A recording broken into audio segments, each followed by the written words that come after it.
Mwenyezi wa milele, tunakuja mbele yako, tunakushukuru, tunakutukuza kwa sababu ya hii siku ambayo umetujalia kwa neema yako. Tunakushukuru kwa wale wote ambao wako katika huu mji wa Mombasa, wale wote ambao wanapita karibu, wale wote ambao wanaenda wakifanya biashara zao, wale wote ambao wameweka nyuso zao hakika wakikutafuta wewe, wale wote ambao wameficha uso zao wasipate kukuona. Tunawaombea wote Mungu Baba siku ya leo kwamba tunapohubiri neno lako hapa siku ya leo Mungu wangu, kwamba litawafikia kwenye mioyo yao, litawafikia kwenye roho zao na watapata kusikia sauti yako. Kwa jina la Yesu naomba nikiamini. Nasoma kutoka kitabu cha Yohana, mlango ni wa 6 mstari ni wa 25 hadi 29. Kanisa linaitwa Pendo Huru Reformed. Bwana anaitwa Yesu.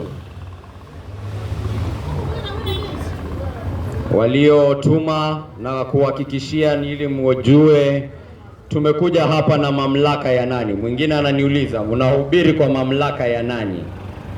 Nani anawapa mamlaka kusema mambo ambayo mnasema? Na nawahakikishia leo, kama Bwana Yesu ana mamlaka yoyote katika ulimwengu huu, kama Bwana Yesu ana mamlaka yoyote katika dunia hii, hayo ndio imetuleta hapa siku ya leo. Hiyo ndio imetufanya tusimame hapa siku ya leo. Hiyo ndio inatupa ujasiri kusimama na kutangaza hapa siku ya leo neno la Mwenyezi Mungu. Ninasoma kutoka kitabu cha Yohana, mlango ni wa 6 mstari ni wa 25 hadi 29. Kwa wale ambao hawamjui mwandishi wa kitabu hiki, jina lake ni Yohana. Yohana alikuwa mfuasi wa Yesu Kristo. Alitembea na Yesu Kristo katika maisha yake. Aliona Yesu Kristo akifanya mambo, na kuna mambo mengi hata anaandika katika kitabu hichi ambacho ilikuwa uhusiano wake direct na Bwana Yesu Kristo. Kwa hivyo huyu Yohana nitaweza kumwamini zaidi ya wengi ambao wanasema wanajua kumhusu huyu mtu, kwa sababu alikuwa ni mtu, alikuwa ni mwanadamu, na jina lake lilikuwa ni Yesu.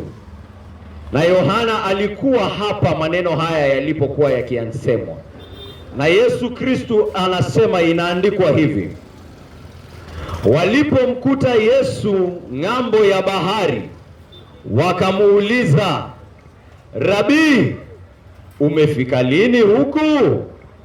Yesu akawajibu, amin amin nawaambia, ninyi hamnitafuti kwa kuwa mliona ishara na miujiza, bali kwa sababu mlikula ile mikate mkashiba.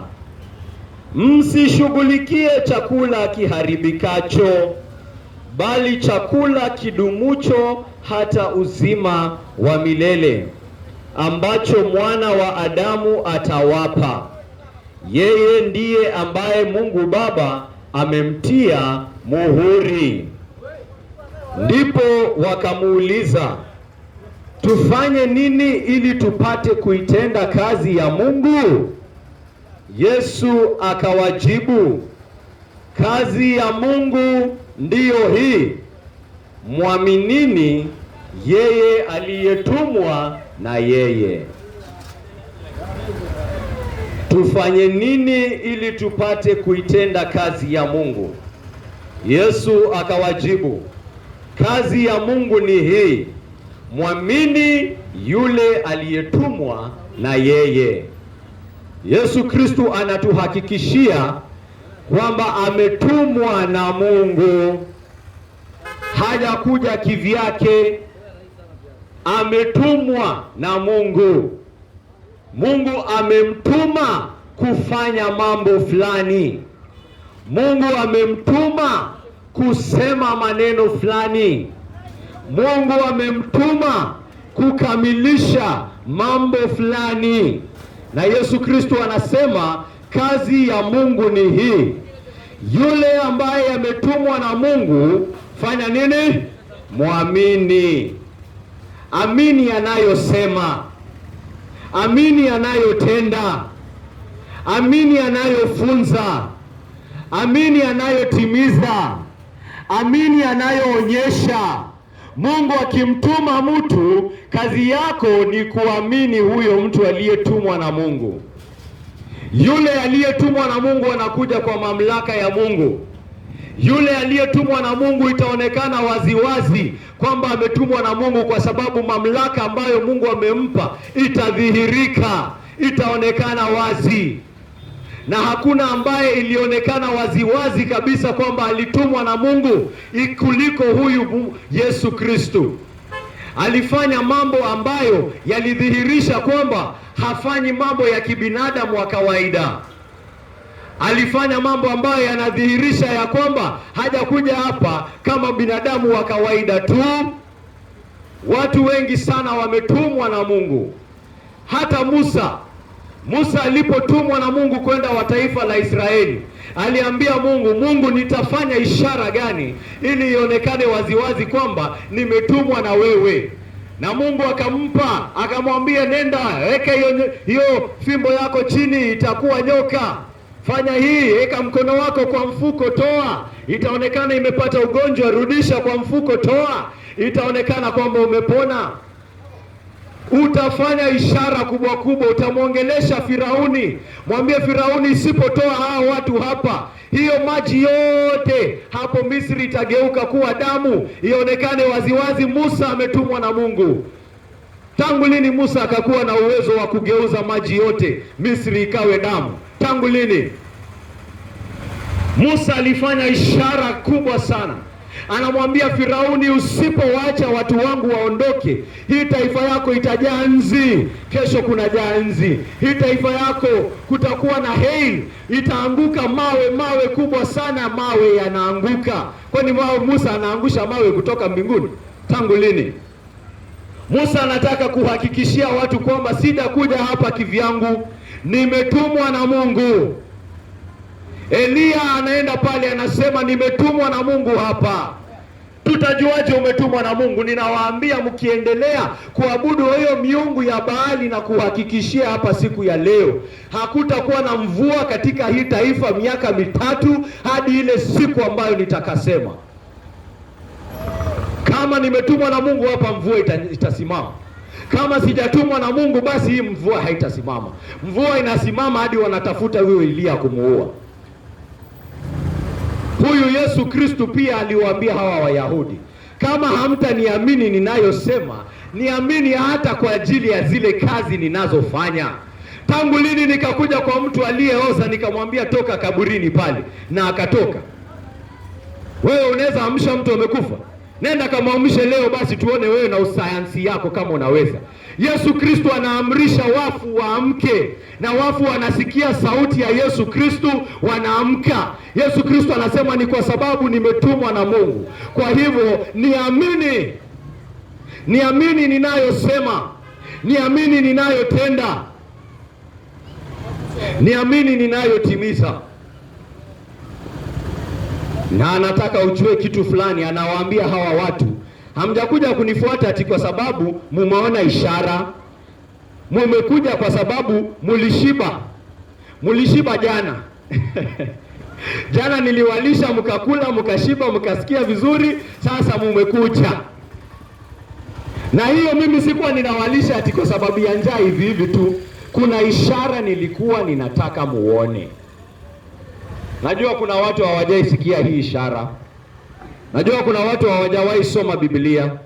Kwa hivyo wacha nimsomee kwa haraka. Yesu alipoona ule umati mkubwa wakimjia, akamwambia Filipo mwanafunzi wake, tutanunua wapi mikate ili watu hawa wale? Aliuliza swali hili ili kumpima, kwa maana alishajua la kufanya. Filipo akamjibu, hata fedha kiasi cha dinari 200 Hiyo ni fedha ya kufanya kazi mwaka siku 200.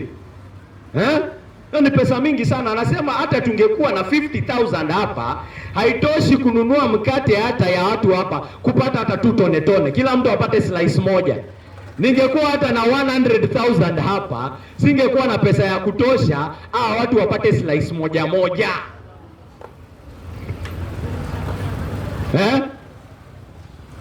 Filipo, mmoja wa wanafunzi wake anaitwa Andrea, ndugu ya Simoni, akamwambia, hapa kuna mvulana mmoja mwenye mikate 5 na samaki 2, lakini hivi vitatosha kwa huu umati wote?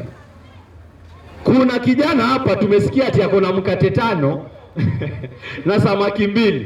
Itatosha kweli hao watu wote hao? Yesu akasema, we ambia watu waketi. Waketisheni watu chini.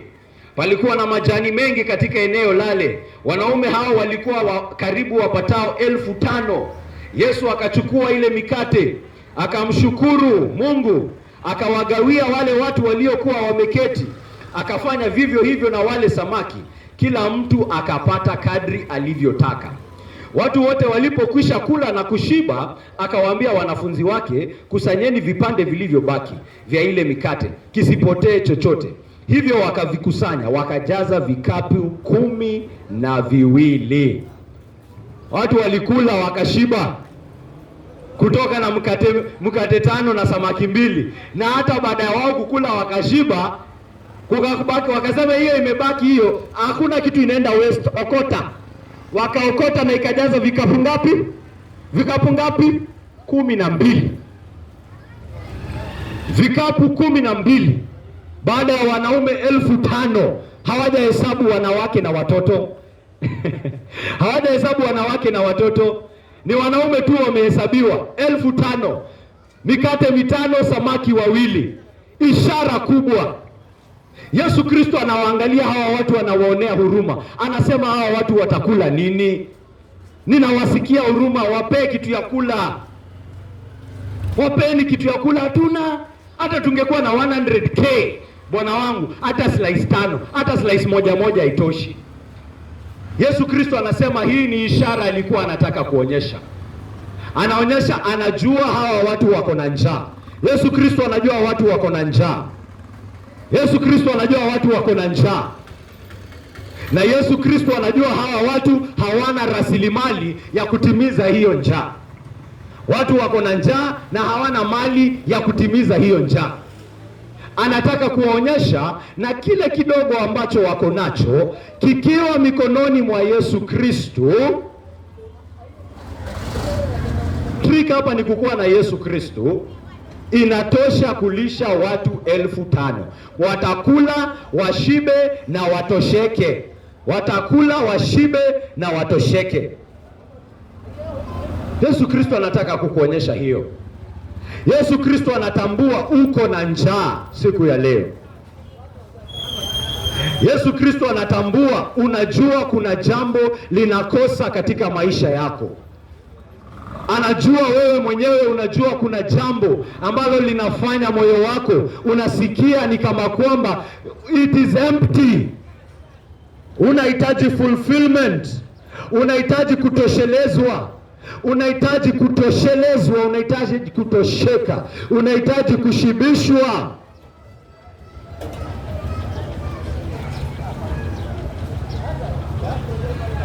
Na hii ndi maana tunaposonga kwake Mungu, kwa njia yoyote ambayo tunasonga kwake, tunapomuomba Mungu, tunaonyesha kwamba hatuna uwezo wa kufanya yale mambo ambayo tunataka ifanywe. Tunaonyesha tuko na njaa mbele yake. Kwa hivyo tunamlilia yeye atushibishe kwa uwezo wake. Tunaposoma neno la Mungu, tunaonyesha kwamba ndani ya moyo wangu sina hekima ya kutosha, ninahitaji kushibishwa na neno la Mungu. Ninapoongeza sala zangu na kufunga, ninaonyesha njaa yangu mbele ya Mungu. Ninamwambia Mwenyezi Mungu, nina njaa ya wewe kujionyesha katika maisha yangu. Mwenyezi Mungu, nina njaa ya wewe kujidhihirisha katika maisha yangu. Mwenyezi Mungu, nina njaa ya kuona uwezo wako katika maisha yangu. Mwenyezi Mungu, nina njaa ya kujua kwamba wewe uko pamoja nami. Wewe umenisamehe dhambi zangu. Wewe ndiye ambaye unaniongoza. Wewe ndiye ambaye unanirehemu. Na ninasimama hivi kivyangu, ninagundua kwamba sina huo uwezo kivyangu. Kwa hivyo ninakuja mbele yako nikijinyima chakula. Ninakuja mbele yako nikijinyima kinywaji. Ninakuja mbele yako nikijinyima raha za ulimwengu, kwa sababu nina njaa. Njaa yangu ni yako wewe Mwenyezi Mungu. Njaa yangu ambayo ninaonyesha saa hii si ya kimwili peke yake. Wacha ionyeshe njaa yangu ya kiroho. Ni wewe ninakutamani. Ni wewe ninakutaka. Ni wewe ninataka kukujua. Ni wewe ninataka unisamehe dhambi zangu. Ni wewe ninataka ujionyeshe katika maisha yangu Mwenyezi Mungu. Na Yesu Kristo anakuhakikishia siku ya leo, kama hiyo ndiyo hali ya roho yako, kama hiyo ndiyo hali ya moyo wako, anaiona, anaijua, anaiona, anaijua. Yeye si kipofu wa njaa yako. Yeye si kipofu wa wewe kuhitaji kutoshelezwa na Mungu. Anaiona, anaijua, na ako na huruma na wewe. Ako na huruma na wewe. Anataka kukutosheleza hiyo njaa. Anataka kukuonyesha kwamba anatambua, unajua kwamba kivyako hauna rasilimali ya kutosha. Hauna mali ya kutosha kutosheleza hiyo njaa. Hauna uwezo wa kutosheleza hiyo njaa. Hauna uwezo, hauna rasilimali, hauna resources. Ila hata ile kidogo ambayo uko nayo umejaribu kuitumia. Umejaribu kuitumia, lakini ni kama mikate miwili tu, mikate mitano, samaki wawili. Hiyo itafanya nini na hao wanaume 5,000? Samaki wawili, mikate mitano, itatosha kweli? Hii kazi yangu yote, hii juhudi yangu yote, itaweza kweli kutosheleza ile njaa ambayo ninagundua iko katika moyo wangu, ambayo ninagundua ambayo iko katika roho yangu? Ndio maana Yesu Kristo anawaambia hawa watu waliokuja kumtafuta, ninaona mmenitafuta sana.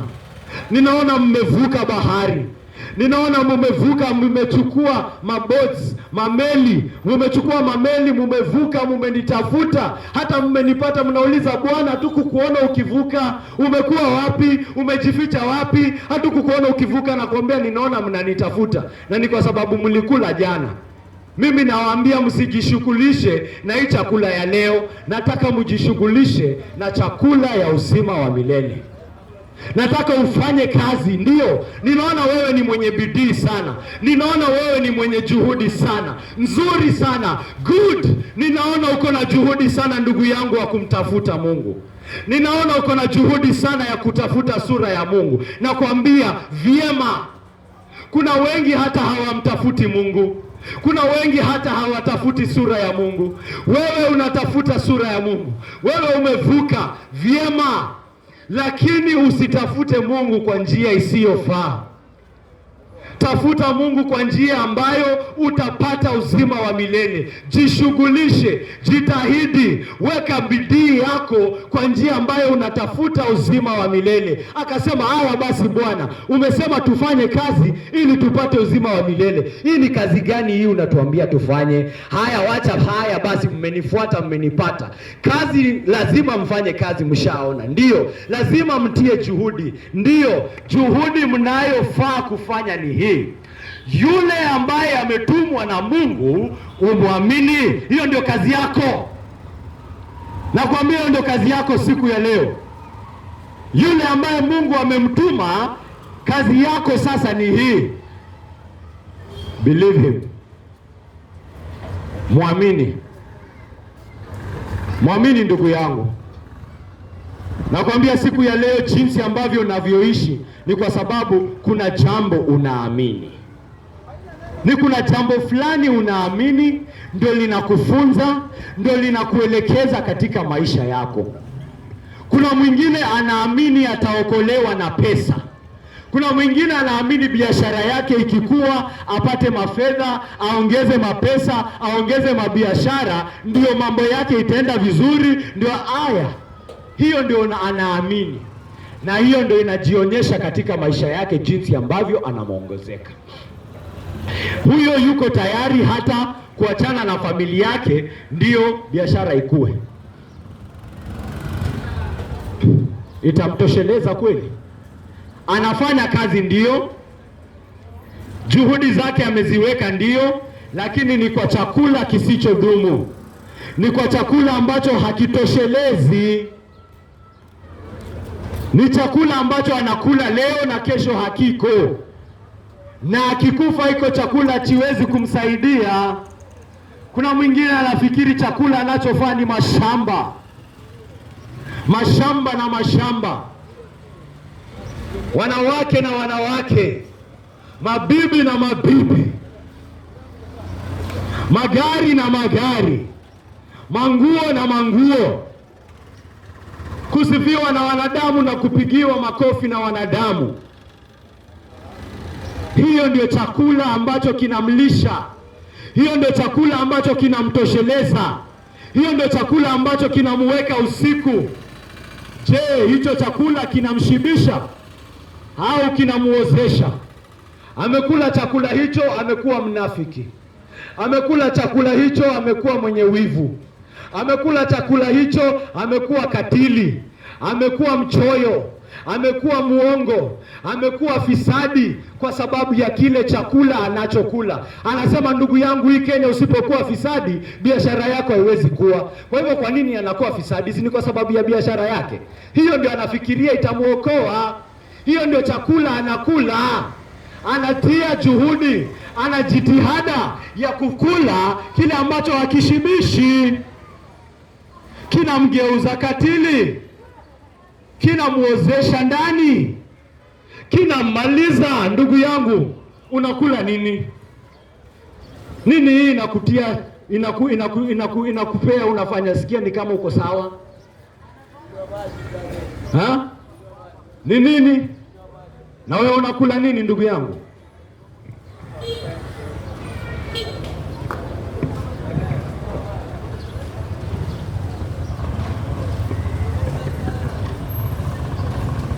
Ndugu yangu ananiambia ninywe maji ili aweze kunisikia vizuri.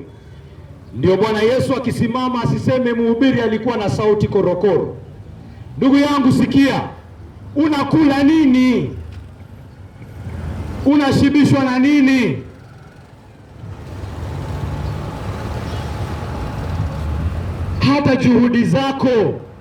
Hata juhudi zako za kidini ukiweza kuzikula tu hizo kivyake,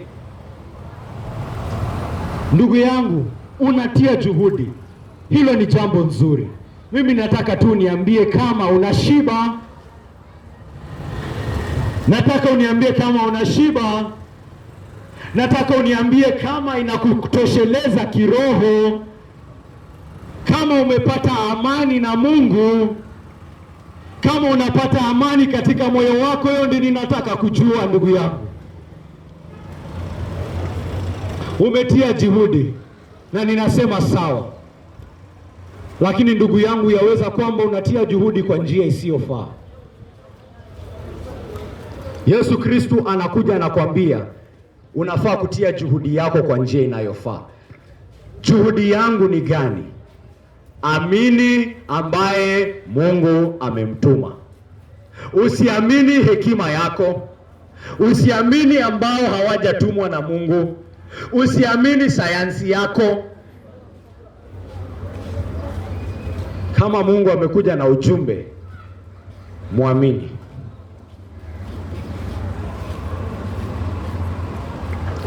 Muamini ndugu yangu. Tunaona Yesu Kristo anajali watu. Ndio maana analeta ujumbe hii. Anajua njaa yako, anajua upweke wako, anajua umetia juhudi wiki baada ya wiki, siku baada ya siku, msimu baada ya msimu, unamtafuta Mungu, unatafuta njia ya kujaza ile shimo ambayo iko katika moyo wako, na anakuambia kwamba anajua hiyo shimo iko, anajua umeitafuta kuijaza. Hata nikisoma katika kitabu cha Mhubiri, Biblia inajua taabu ya roho ya mwanadamu. Mhubiri alikuwa yule mfalme amejawa na hekima, na alisema hivi huyu Mhubiri: kwa hiyo nikachukia maisha, kwa sababu kazi inayofanyika chini ya jua ilikuwa masikitiko kwangu. Yote hayo ni ubatili, ni kukimbiza upepo. Kisha nikageuza, nikafikiri moyoni mwangu, haya basi, nitakujaribu kwa anasa, nione ni lipi lililo jema.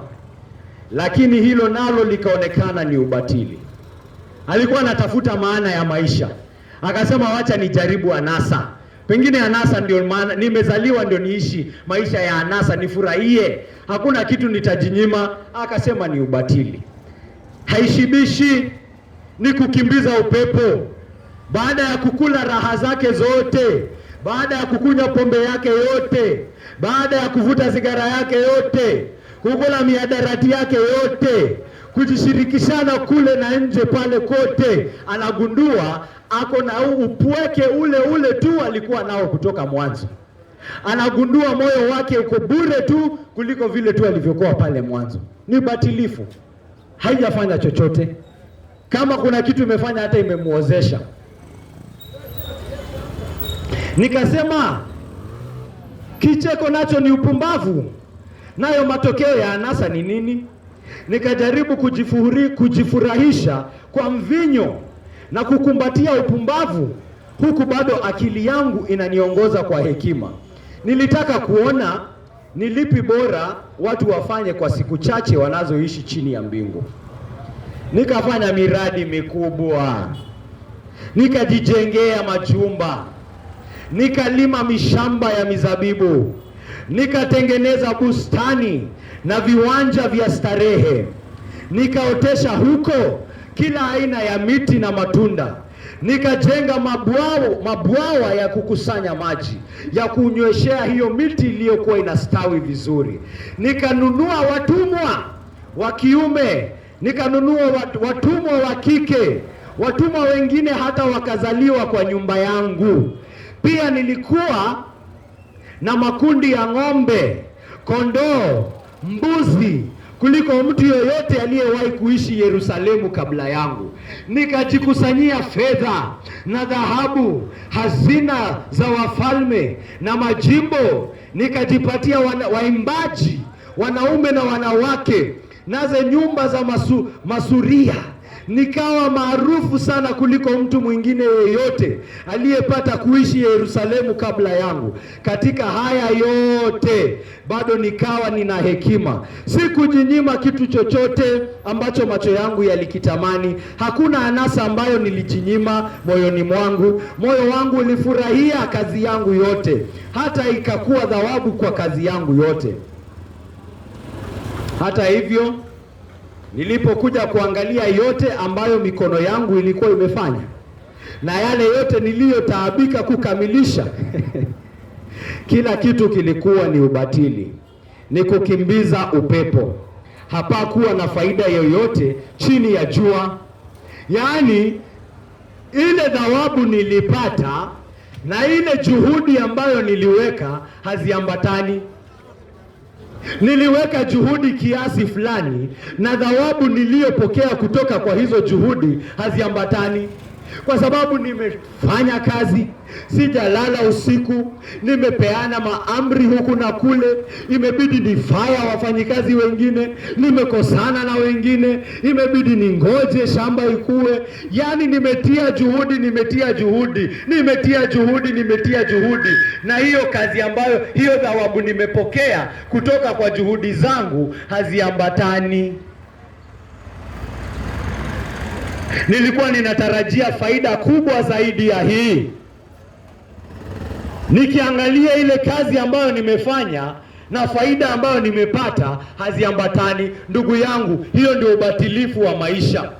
Nakwambia juhudi zako ukizifanya na ufanye na ufanye na utie juhudi na utie juhudi na utie juhudi na utie juhudi zaidi, ndugu yangu, na kuhakikishia ile faida utakayopokea ukiangalia nyuma na ile juhudi ambayo umeweka haziwezi kuambatana. Huo ndio ubatilifu wa maisha. Huo ndio ubatilifu wa maisha.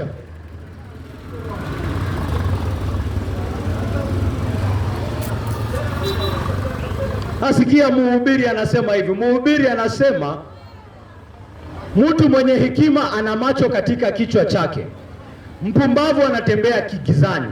Lakini nikaja kuona kwamba wote wawili hatima yao inafanana.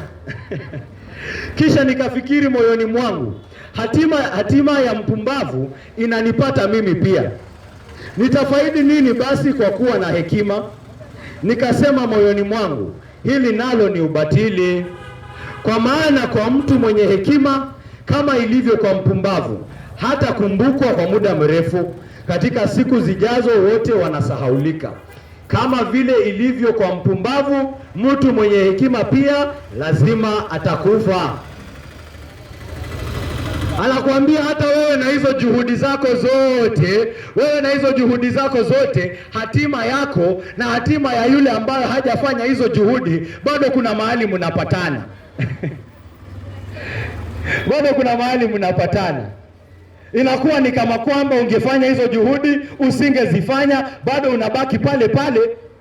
Wengine hata katika juhudi zao zote hawana uhakika kwamba lile ambalo wanatafuta watalipata. Anasema ninafanya juhudi hizi ili nisamehewe. Ndugu yangu, basi siwezi kukufanya ukasirika kwa sababu natafuta kusamehewa. Ndugu yangu, kusamehewa na Mungu ni kitu nzuri, lakini wacha nikuulize, na hizo juhudi zako zote una uhakika kwamba utasamehewa? Una uhakika kwamba wewe na yule ambaye hajafanya juhudi kama zako mtakuwa uko na upper hand? Uko na uhakika? Are you sure? Uko sure Mungu amekukubali? Uko sure Mungu anakupenda kwa sababu ya hizo juhudi zako?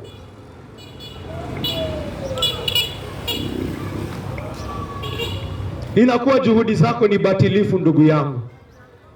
Inakuwa juhudi zako ni batilifu. Hauwezi kuwa na uhakika kama zimekusaidia au la. Na Mungu anajua uko katika hiyo hali. Mungu anaona njaa yako. Mungu anaona wasiwasi wako. Mungu anaona kwamba unatetemeka usiku, kwamba katika juhudi zako zote hauna hakika kwamba umesamehewa. Hauna hakika kwamba dhambi zako zimeoshwa. Hauna uhakika kwamba dhambi zako zimesafishwa. Hauna hakika kwamba dhambi zako zimetupiliwa mbali kama mashariki na magharibi. Anajua wasiwasi wako. Anajua una njaa. Yesu Kristo anajua watu wenye njaa. Anawaonea huruma. Anasema wapewe chakula hao watu. Wapewe chakula. Ndio maana anasema hao walio na njaa wahubiriwe Injili. Ndugu yangu, wahubiriwe Injili. Waambiwe Injili. Watangaziwe Injili. Waambiwe kazi ambayo Mungu amefanya.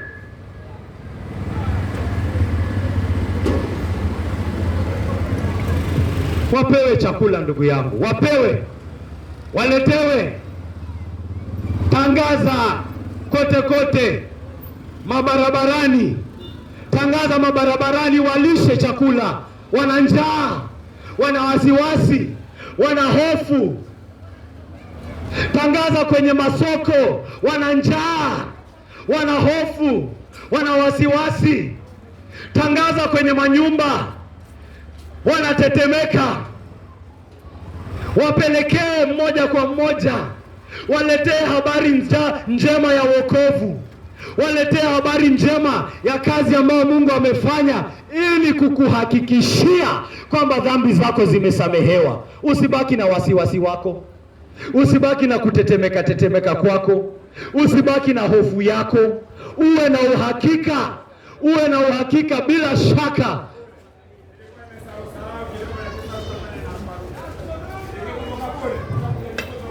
Uwe na uhakika ndugu yangu, Mungu anataka uwe na uhakika, sababu tayari anajua wengi wenu wana uhakika kwamba Mungu ni wa haki. Mungu anahukumu dhambi, hiyo ndio asilia yake. Mungu hapendi dhambi, Mungu anachukizwa na dhambi. Mungu ni wa haki, na sehemu moja ya haki ni kuhukumu dhambi. Sehemu moja ya haki ni kulaumu dhambi. Ukienda kotini na kuna mtu amempiga mtoto wako, amembaka, umeenda pale kupata haki, na huyo jaji akisimama pale aseme huyu jamaa aliyefanya mambo kama hayo, wacha tumsamehe kwa sababu amesema pole. Watu wengi watasema huyo jaji apigwe mawe. Kwa sababu gani? Huyo jaji si haki, anawezaje kusema kitu kama hiyo? Tumekuja hapa kupata haki. Hajui mtu amefanya nini, amembaka mtoto mdogo. Hata nikisema hivyo ninaona wengine sura yao inakunjika, na sijasema kwa sababu ni uongo. Hii ni mambo inafanyika. Nenda pale kotini. Nilisoma pale kuna jaji kwenye koti mwenye anaenda kupata counseling, anaenda kwa daktari kumweleza, kwa sababu yeye ni jaji wa mambo kama haya. Yeye ni jaji ambaye anasikiliza kesi za watu ambao wanabaka watoto wadogo, na ile mambo ambayo inafanyika hapa Mombasa, ile mambo ambayo watu wanafanyia watoto wadogo, ile mambo ambayo watu wanafanyia vijana wadogo, inashitua hadi jaji ambaye anasikiliza hiyo kesi anashindwa kulala usiku. Inapasa huyu jaji aende kwa daktari apewe madawa. Jaji anayesikiliza makesi, iliandikwa pale kwa gazeti, jaji yako traumatized. Jaji mwenyewe yako traumatized. Halafu na ukienda kwa hiyo koti iko na makesi zikifuatana. Si ati ni kesi moja kwa mwezi, kwa siku moja ni makesi kama 20 zimepangana hapo, hadi zingine hata hazipati nafasi. Na hiyo ndio mambo inaendelea hata hapa Majengo, kwenye manyumba ya watu wanasema watu wanamfuata Mungu. Nyumbani kwao watoto wadogo wananyanyaswa, wanafunga macho yao,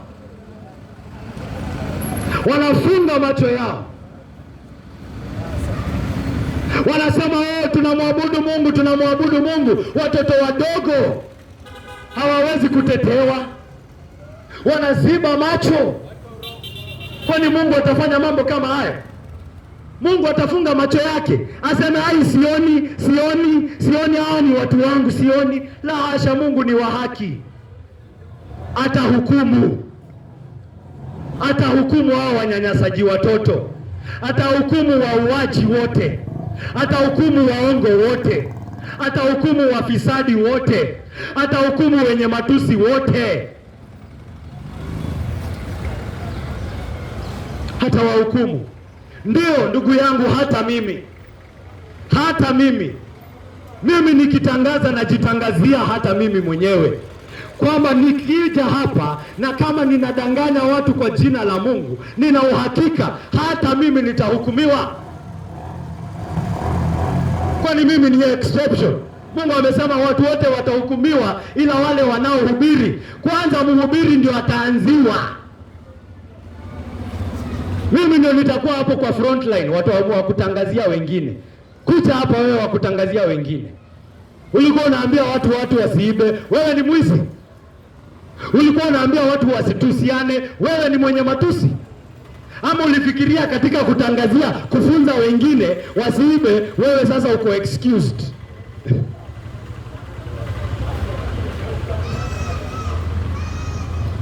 Ndugu yangu, lazima ukombolewe. Kwa sababu Mungu hatafunga macho hivi tu aseme nimemsamehe, hiyo nimetupa chini ya mawe. Nakwambia ukienda kotini na upate jaji kama huyo, wewe utasema huyo jaji atolewe kwa hiyo bench. Atolewe kwa hiyo bench, hafai kuwa jaji hapo. Mungu ni wa haki. Watu wanajua hivyo. Lakini wengi pia wanajua Mungu ni mwenye huruma. Mungu ni mwenye huruma. Amejawa na huruma. Amejawa na huruma. Anasamehe wenye dhambi. Anasamehe wale ambao wanajua dhambi yao na moyo wao umevunjwa na wanakuja kwake katika toba ya kweli. Anasema, Mungu, ninagundua mimi ninaishi hivi na vile na vile, nisamehe Mungu wangu. Anasamehe. Mungu ni mwingi wa huruma. Mungu amejawa na huruma. Basi itakuwaje Mungu ni wa haki na mwenye huruma? Itakuwaje? Itakuwaje Mungu anasamehe wabakaji kama mfalme Daudi? Daudi si alisamehewa? Daudi si alisamehewa? Itakuwaje Mungu alimsamehe huyo? Kitendo kibaya alikifanya kama hicho, Mungu alimsamehe aje mfalme Daudi? Ni kwa sababu uzito wa dhambi ya Daudi ulibebwa na Mungu. Hukumu ya dhambi ya Daudi ilibebwa na Mungu. Uchungu wa dhambi ya Daudi Mungu mwenyewe aliibeba. Hiyo ndio Injili, ndugu yangu. Na wacha nikuulize swali. Unajua Mungu ni wa haki? Amen. Unajua Mungu ni mwenye huruma? Amen. Utakuwaje na uhakika kwamba amesamehe dhambi yako? Je, kungekuwa na njia ya kwamba Mungu atatimiza adhabu yako, ungetaka kujua? Kungekuwa na njia ambayo Mungu ametimiza hukumu ambayo inakufaa wewe, ungetaka kuambiwa? Kama kungekuwa na njia ambayo Mungu amechukua uchungu wote, aibu yote ya hiyo dhambi yako na akajitwikia yeye mwenyewe, ungetaka nikutangazie?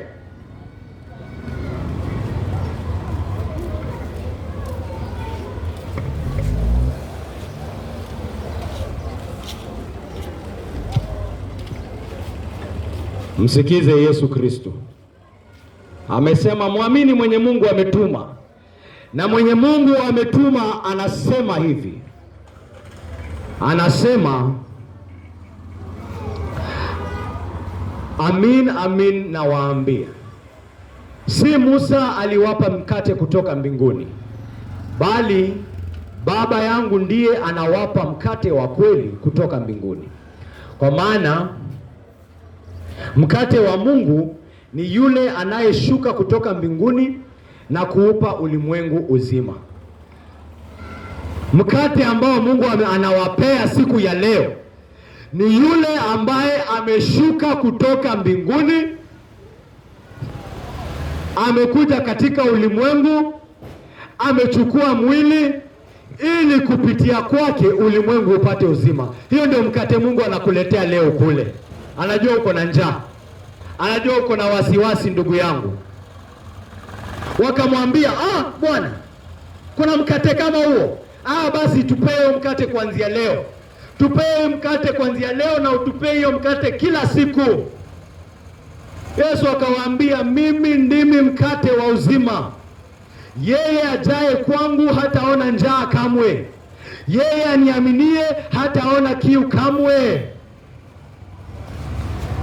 Lakini kama nilivyowaambia, mmeniona lakini bado hamwamini. Yesu Kristo anakuambia, mimi nimetumwa na Mungu. Mungu ameonyesha waziwazi kwamba amenituma. Wacha nikwambie amenituma kuwaambia nini. Mimi ndio mkate wa uzima. Mimi ndio mkate wa uzima ulioshika kutoka mbinguni. Nimewaambia, nimewafunza, nimewaonyesha, lakini hamniamini. Na wengine wanakuja wanasema hivi, verse 41, Wayahudi wakaanza kunung'unika kwa kuwa alisema, mimi ndimi mkate ulioshuka kutoka mbinguni. Wakasema, huyu sio Yesu mwana wa Yosefu ambaye baba yake na mama yake tunamjua? Anawezaje basi kusema nimeshuka kutoka mbinguni? Wanaona tu mwili wa Yesu Kristo, hawaoni kwamba huyu si mtu wa kawaida. Mtu wa kawaida haamrishangi watu watoke kwa makaburi zao na wanatoka.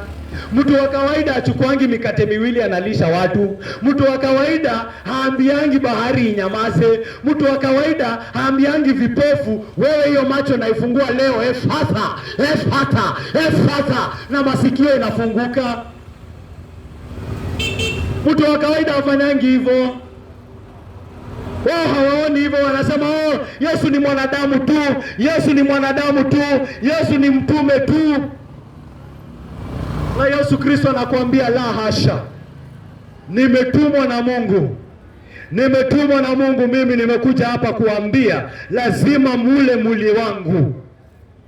Lazima mule mwili wangu, lazima munywe damu yangu. Hiyo ndio ujumbe ninawaambia. Lazima mnipokee. Lazima mkubali kazi niliyofanya. Lazima mkubali kazi ambayo ninapanga kufanya. Lazima ukubali kazi ambayo nimetimiza. Hiyo ndio kazi yako ndugu yangu, kumwamini Yesu Kristo. Hiyo ndio kazi yako ndugu yangu, kumwamini Yesu Kristo. Hapo ndio juhudi yako inafaa kuwa, kumwamini Yesu Kristo.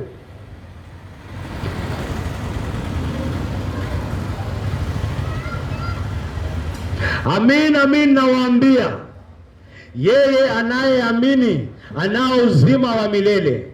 Mimi ni mkate wa uzima. Baba zenu walikula mana jangwani, lakini wakafa. Lakini hapa kuna mkate utokao mbinguni, ambayo mtu yeyote akiikula hata kufa. Mimi ni mkate wa uzima, ule uliotoka mbinguni. Mtu yeyote akiula mkate huu ataishi milele. Mkate huu ni mwili wangu ambao nitautoa kwa ajili ya uzima wa ulimwengu. Mkate huu ni mwili wangu nitakaoutoa kwa ajili ya ulimwengu. Nitajitolea kutundikwa pale msalabani. Nitajitolea kuaibishwa. Nitajitolea nishikwe, nitemewe mate, nipigwe mangumi, nitandikwe viboko, niraruliwe, nikejeliwe, nidharauliwe. Hiyo ndio kazi nimekuja kufanya. Ndio maana mimi nimechukua mwili. Yesu Kristo hakuwa na mwili. Yesu Kristo ni Mungu. Yesu Kristo ni Roho. Amekuwa na Mungu kutoka milele hadi milele. Ameshuka toka mbinguni. Ameshuka. Alikuwa kabla ya kuchukua mwili kwake. Alichukua mwili ili huo mwili utundikwe msalabani. Ili huo mwili utemewe mate. Ili huo mwili udungwe misumari. Ili huo mwili uaibishwe. Ili huo mwili uwekelewe makosa ambayo isiyofaa. Ufanyiwe mashtaka isiyofaa. Uhukumiwe bila hatia. Anafanya hivyo kimaksudi. Kimaksudi, hajalazimishwa, kwa sababu anakuambia ninafanya hivyo, ninajua wewe unahitaji nifanye hivyo. Mimi ndio mkate wa uzima. Mkate wa uzima ni huu mwili wangu ambao nitautoa kwa ajili ya ulimwengu. Ndugu yangu, hiyo ndio Injili. Hiyo ndio imetuleta hapa siku ya leo. Hiyo ndio tunakutangazia. Hiyo ndio sisi tunashuhudia kwamba Yesu Kristo anasamehe dhambi, kwamba Yesu Kristo anaosha dhambi, kwamba Yesu Kristo anapatanisha watu na Mungu.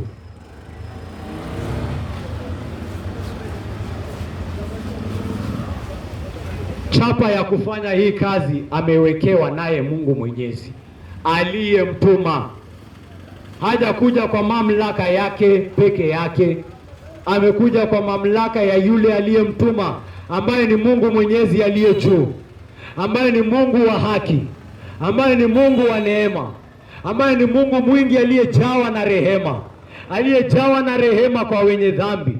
Anataka kuhakikishia wenye dhambi kwamba mimi nina juhudi pia. Mimi Mwenyezi Mungu nina juhudi pia ya kuhakikisha kwamba utasamehewa. Mimi Mwenyezi Mungu katika rehema yangu nina juhudi ya kukuosha dhambi zako. Mimi Mwenyezi Mungu niliye juu nina juhudi, ninatia jitihada, ninafanya mambo, ninafanya mipango, ninahakikisha kwamba ninataka kukuosha, kukusafisha, ili kwamba hatia yako yote ikuwe ni kamba mashariki na magharibi. Naomba kwamba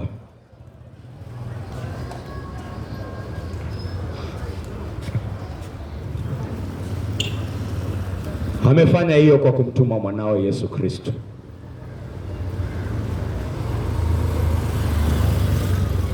Na naomba kwamba katika kuhubiriwa kwa neno hili unaona ukweli wa Yesu Kristo. Unaona kwamba unamhitaji. Unaona kwamba wewe ni mwenye dhambi. Unaona kwamba una njaa. Unaona kwamba unahitaji kutoshelezwa, ndugu yangu. Na Yesu Kristo anasema kazi yako ni hii. Ukikaa chini unataka kupanga venye utarudiana na Mungu, kazi yako ni hii. Angalia venye nimefanya kazi mimi, niamini. Angalia kazi ninayofanya pale msalabani, niamini. Njoo kwangu ndugu yangu. Njoo kwangu uliyepotea. Njoo kwangu uliye na wasiwasi. Njoo kwangu uliye na hofu. Njoo kwangu. Njoo. Njoo. Njoo. Kwa maana jinsi hii Mungu aliupenda ulimwengu hata akamtoa mwana wake wa pekee, ili yeyote amwaminie asipotee, bali awe na uzima wa milele. Muamini Yesu siku ya leo. Mwenyezi Mungu, asanti sana kwa siku hii na kwa neno lako takatifu, kwa neno lako tukufu. Mungu Baba, kuna wengi waliopotea katika mtaa huu. Mungu Baba, kuna wengi ambao hawakujui katika mtaa huu, lakini wanatambua kwamba wana njaa, lakini wanatambua kwamba wanakuhitaji, lakini wanatambua kwamba wanahitaji kutoshelezwa. Na Mungu wangu, ninaomba kwamba katika hayo yote utawaleta kwako kupitia mwanao Yesu Kristo. Na kushukuru na nakutukuza. Naomba haya yote katika jina takatifu la Yesu Kristo, aliye Bwana na mkombozi wetu. Amen.